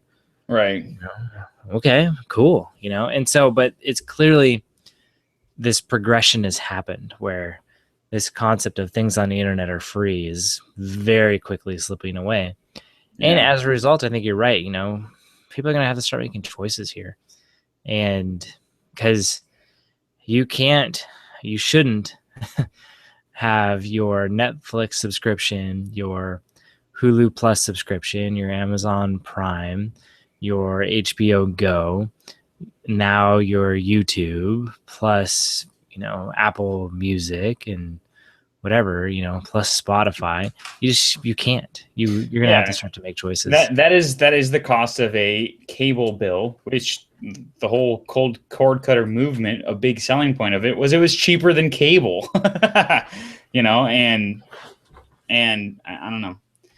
I think there becomes a day where content becomes too expensive. I wonder if there's what about this great irony that like bundling with cable was actually probably one of the cheaper options. Yeah.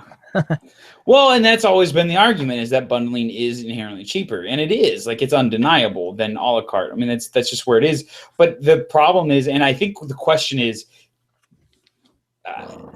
I think what we'll get into a pattern of, if you're a cost conscious buyer, is you'll subscribe to a music service and a video service. And the music service is interesting because at this point there's no content exclusives yet. I think that's coming, and we'll see it when it gets here, how that deals with it. But for the video where there's content exclusives, I think what you'll do is, like, I'll subscribe to Netflix for a month and watch just binge all of your various what are those called? TV shows. Well, thank you. Yes, that is what they're called. You know, the new season of Daredevil and Jessica Jones and all your Marvel TV shows. And then I'll unsubscribe for a month, and then I'll move on to Amazon and I'll watch whatever. That's so much work. It is. I know, you have to unsubscribe and then resubscribe, and they just you lose your profile each time. That's annoying. Well, that's one of the reasons why I think Spotify actually like works as well as it does, is because for me it was just such a comfortable thing of like, yeah, I'm going to cancel my payment, my service, but everything I have is still there, and I can come back to it whenever I want. I think Spotify is going to continue to see a lot of success, and people will bash on Apple for not having that, and Apple will just be like, look, that's not our goal. Our goal is to have as good, if not better, a service for our users, and that's what we have. We don't need market share. And just the classic Apple argument from their perspective. And I think Spotify is just going to continue to be very huge because of that. We'll hold on your playlists. No big deal. Don't worry. It takes up like no space on our servers. Come back and listen anytime you want, and we'll just serve up ads if you want. It's cool. We're all cool. Everybody's cool. I don't know. It's an interesting future of this whole. Very true. Very true. Paid for services. We'll see where it goes. Speaking of which, we want to announce that we're going to start charging a monthly cost for the Furlo burst. So this is basically what we've been doing this whole episode, is just justifying it to our users. Look, everybody else is doing it, so we're doing it too. Okay. We've talked about it. That's for sure. Yeah. Our mom was very upset. Yeah. So speaking of dumb magazines that nobody should pay attention to, did you read that the Consumer Reports has said that Teslas are awful and you shouldn't buy them? Yeah, apparently they're not that reliable. That's what they're saying. But they're actually, what the argument is that they Consumer Reports does like their initial test where they go through and they test the car and they say, is it good or not? And then they get user feedback continually over time. They try to not just see the initial take, but the lifetime experience. And if we remember correctly, the Tesla Model S broke their rating system. It got like 110%, which shouldn't be possible.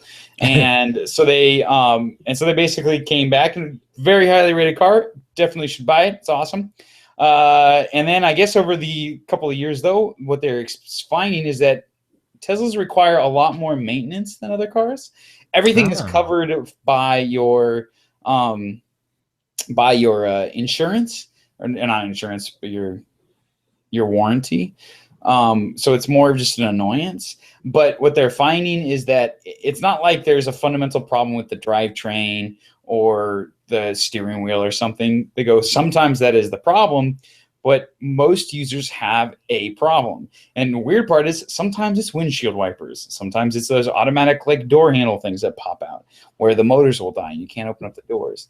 And they sit there and they go, and Tesla is very good about fixing those things, but just the actual amount of maintenance work like that's needed is really, really high for a car of that cost.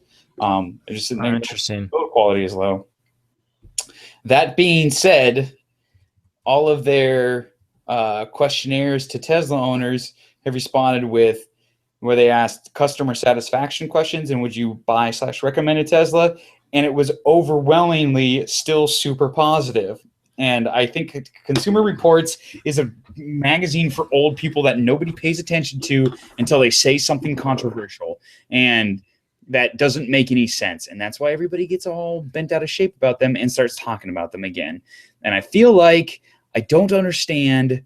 They like this whole Tesla thing. Just at this point, it seems like a marketing gimmick so people will remember that Consumer Reports exists, where it's like, oh, they broke our testing scare. It's so crazy. We've never seen something this good before. And it doesn't even make sense. And then, a year later be like, oh, it's the worst car ever. We can't recommend that you buy one. Really? Really, Consumer Reports? Like this is what you're going to go for? And I don't know. I don't understand why literally nobody, not literally nobody, but like, especially in the tech media, literally nobody pays attention to Consumer Reports until they say something crazy. And then all of a sudden it's like, ooh, Consumer Reports. Oh. It's like, because it's like a name that people recognize. And back in the 90s was like a big deal. But if you're not buying a refrigerator, nobody pays attention. I don't know. I'm not tainted at all by Mac Daily News' opinion of Consumer Reports. I do kind of agree with them, though. I just get the sense. I guess that's my larger point here. Not that big of a fan of it. Okay, I don't read or subscribe to CR, so that's cool. CR, yeah. Okay. That's fine. That's fine. All right, let's talk about something a little more interesting. Fine. Because this company is actually dying. Oh, okay. And it is Pandora. Ooh. They dropped 35%.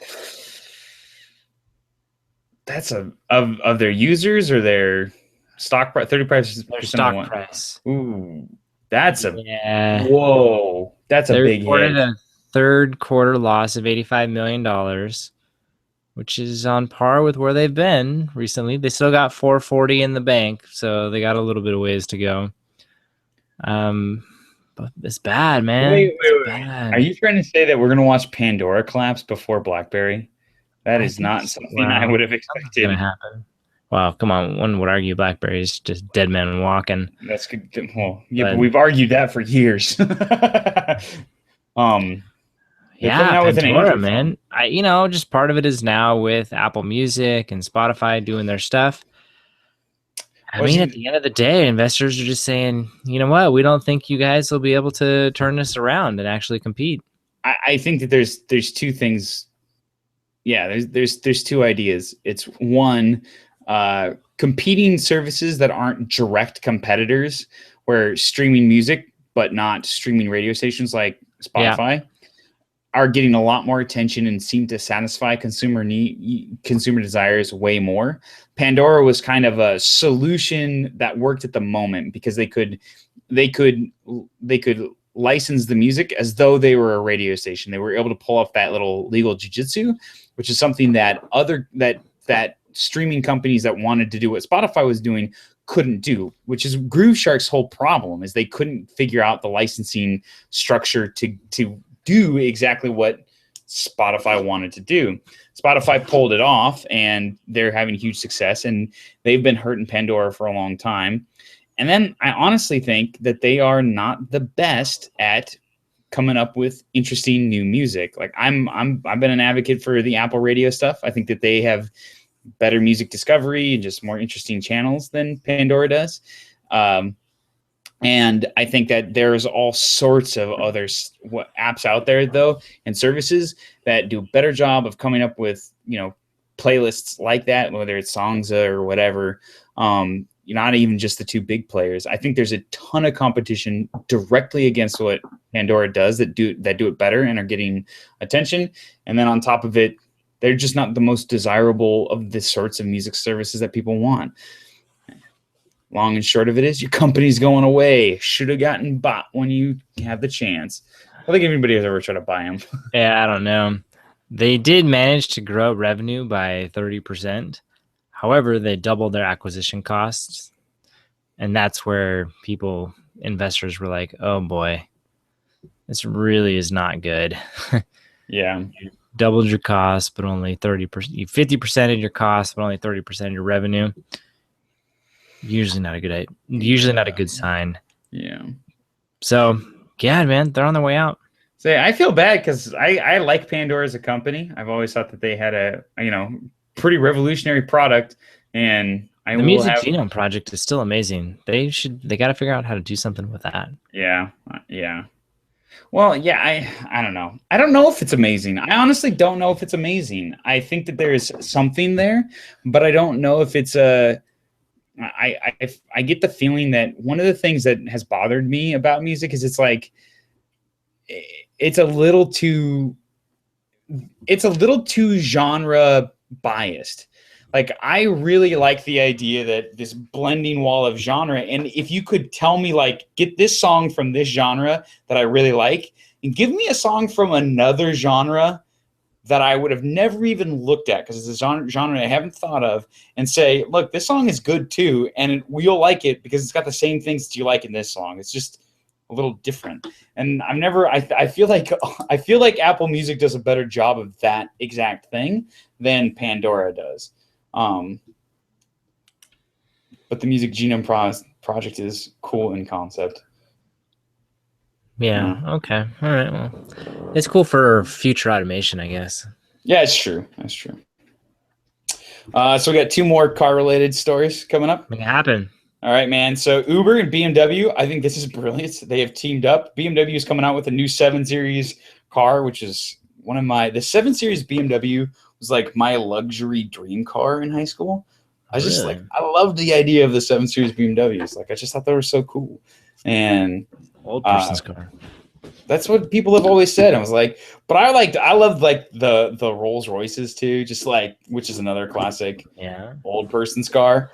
But I loved like, everybody's like, oh, I want the fast M3. It's like, I don't want something fast. I want a boat where like you can't even, the shock absorbers are so good, you can't feel that you're going up a mountain. That's what I want. And just, so I was very excited about that. Well, BMW wants to get the word out on their new 7 Series. So they teamed up with Uber and they've got rolling show cars. It's pretty cool. Basically, BMW is tying up with the BMW is tying up with the giant car calling service to promote the latest model by offering free rides in them. There are some catches, of course. The promotion is only available between 12 p.m. and 8 p.m. and only in 4 cities: New York, Miami, LA, and Chicago. Thanks, Uber and BMW. Not even, but free rides are always awesome, and doubly so in the backseat of the new 7. And I don't know, it's a cool little thing, and I hope we see more of it. But this idea of just trying to, hey, show off our new cars. This is, come and check it out and see what we've got, and do cross promo stuff with Uber. Like I hope we see more of that. I think it's a great idea. I definitely hope we see more of it, and not just because it's a car that I like. But yeah, I don't know. That's very cool. And then the other thing is, if you're really excited about your getting onto your e-bike, your electronically powered bikes. I know I actually am really excited about e-bikes I like electric cars in general, electric vehicles, but the e-bike idea, it seems really cool to me just because like how much torque you can get and whatever. Well, Apple killed an e-bike company kind of accidentally. Whoops. I know. Mission Motors, they wanted to create an electric bike that drew comparisons to Tesla's cars, basically high performance electric motorcycles. They did a big, funding round. We're having a lot of success. And then Apple came in and hired their best engineers to come and work on their electric car project. Oops. Yep. And the company's like, yeah, so we're not going to be able to build our motorcycle anymore because all of our engineers are gone. Just like, and people like went and talked to Apple, like, so did you do this? Apple's like, what are you talking about? We're not building a car. Why would we buy car, and why would we hire car engineers? It doesn't. What are you talking about? Wow. But that's clearly what happened, and yeah, so bummer. That's kind of funny. Well, I mean, for us, not for them, obviously. Yeah. Wow. Yeah, just that's brutal, man. Those unintended consequences. Yeah. Yeah, it's just kind of funny. I feel bad, but it's I kind of love it too. Well, hopefully that's a good sign for Apple. We may or may not be doing a car thing. They're not just buying they're not just buying the fired Tesla engineers, as Elon Musk put it. Yeah. It's not the graveyard of Tesla. They've actually got. Clearly it's the guys where the company won't run without them. So exactly. It's always a good sign. Man, crazy, man. Crazy. Wow, what a week. I know. Next week, a little movie break in there. I say next week we'll be back focusing on real technology. For reals, yeah, totally. All right, everybody, thank you for joining us, and thank you so much for listening to episode 213. We really, really do appreciate it. Don't forget, you can check out all the show notes with all the links at furlobros.com. Again, that's episode 213. And if you'd like to get the show sent directly to you, you can sign up at the bottom of that same page. Just name, email, and you'll get it right to your inbox every single week. So thanks again for listening. I am James Furlo.